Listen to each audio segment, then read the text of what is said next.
On est là, on attend la police, s'il est venu ou non. Mais on est très très content pour venir ici aujourd'hui. Merci à vous.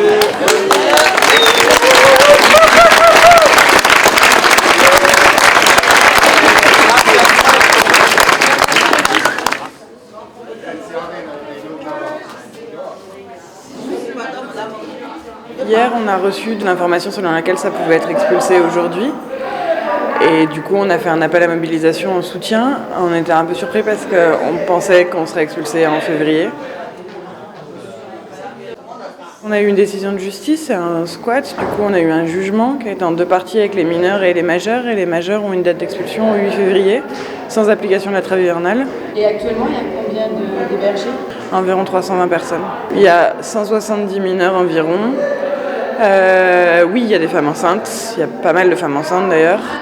Et il y a toujours des bébés en bas âge. Après, il y a des personnes qui potentiellement se retrouveraient à la rue parce que Marseille n'a pas assez de place pour accueillir, d'une manière générale. Et parce que nous, on n'a pas de solution, peut-être qu'il y aurait d'autres ouvertures, on ne peut pas savoir. Tout ce qu'on sait, c'est qu'on vit avec depuis 11 mois et que ce serait un vrai choc de savoir que des gens qu'on considère comme des amis, parce qu'on n'est pas des vrais travailleurs sociaux, on a créé des liens. S'ils se retrouvent demain à la rue, ce sera dur. En France, la protection de l'enfance prime sur le droit des étrangers.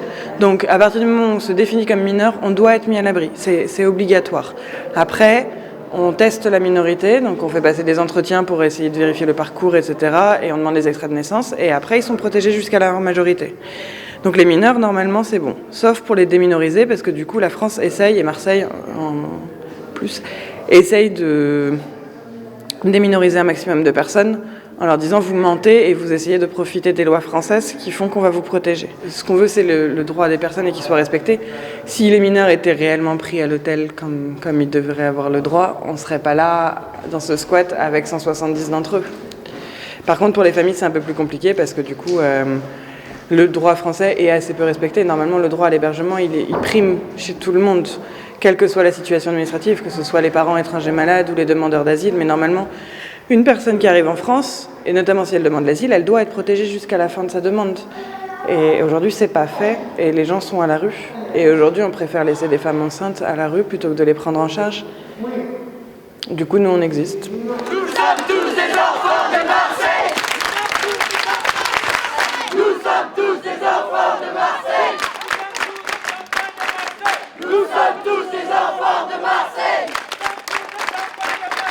Nous sommes tous des enfants de Marseille.